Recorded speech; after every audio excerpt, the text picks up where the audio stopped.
Bonjour à tous, aujourd'hui on va voir comment développer et factoriser. Commençons par le développement. Tout d'abord, apportons une définition au mot développer.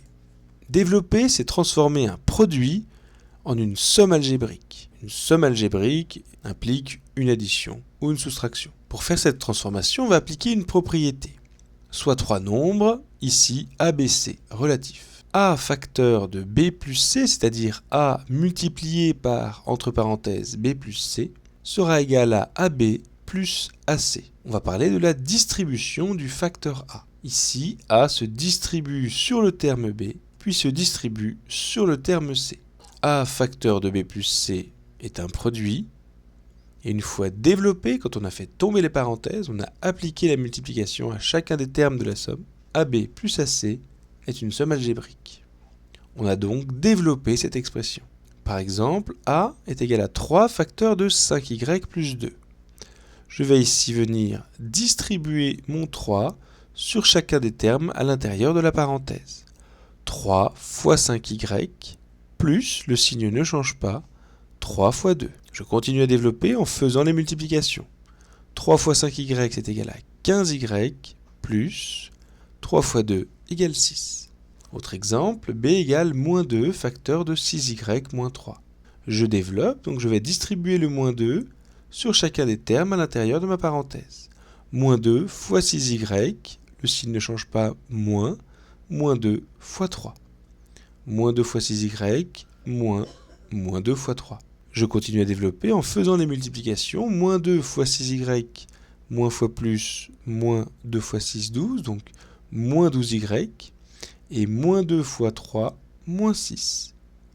Moins 12y moins 6, moins ça fait plus, donc égale moins 12y plus 6.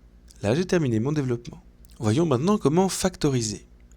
Factoriser, par définition, ce sera faire exactement la transformation inverse du développement. Développer, c'était passer d'un produit à une somme algébrique. Factoriser, ce sera transformer une somme algébrique en un produit. Ce sera la propriété inverse du développement. Je reprends trois nombres, A, B et C, relatifs. Eh bien, AB plus AC est égal à A facteur de B plus C. On dit que A est un facteur commun aux termes AB et AC. Je peux voir AB comme un produit de A par B et AC comme un produit de A par C. S'il y a facteur commun dans cette somme algébrique, alors je peux la mettre en facteur, la mettre devant, qui va venir multiplier ce qu'il reste de la parenthèse. C'est une égalité, donc le développement de A facteur de B plus C doit être égal à ce qu'on avait au départ, AB plus AC. On a bien ici une somme algébrique que l'on factorise pour donner un produit. Par exemple, A est égal à 3B plus 4B carré. Je repère ici un facteur commun aux deux termes de cette somme. 3 fois b plus 4 fois b au carré. Ce facteur commun, je peux donc le mettre en facteur. 3b, si je divise par b, il reste 3. 4b carré, si je divise par b, il reste 4b. Ainsi, b pourra se distribuer pour donner le même résultat. Ces deux expressions sont donc égales. Autre exemple, b égale 5x moins 5 fois 2.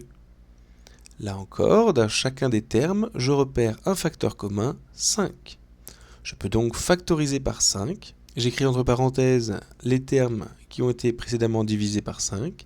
5x, si je divise par 5, il reste x. 5 fois 2, si je divise par 5, il reste 2. A noter que l'opération, c'est une somme algébrique, donc une addition ou une soustraction. Si c'est une addition, entre parenthèses, il reste une addition. Si c'est une soustraction, entre parenthèses, il reste de la soustraction. Autre exemple, 3x moins x. Ici, mon facteur commun va être x. Je vais donc factoriser par x. Entre parenthèses, 3x divisé par x, il reste 3. Moins x divisé par lui-même, ça nous donne 1. Donc il faut penser, si on divise le terme par lui-même lors de la factorisation, il nous reste 1. Ce n'est pas terminé. 3 moins 1, je peux réduire cette expression. 3 moins 1, ça fait 2, donc c'est égal, x fois 2, 2x. Dernier exemple, si d est égal à 2a plus 6a au carré, ici en facteur commun, je peux sortir le produit 2 fois a. Donc je vais diviser chaque terme par 2a. 2a facteur de 2a divisé par lui-même, il reste 1. 6a au carré divisé par 2a, il reste 3a. 2a facteur de 1 plus 3a. Voilà, merci.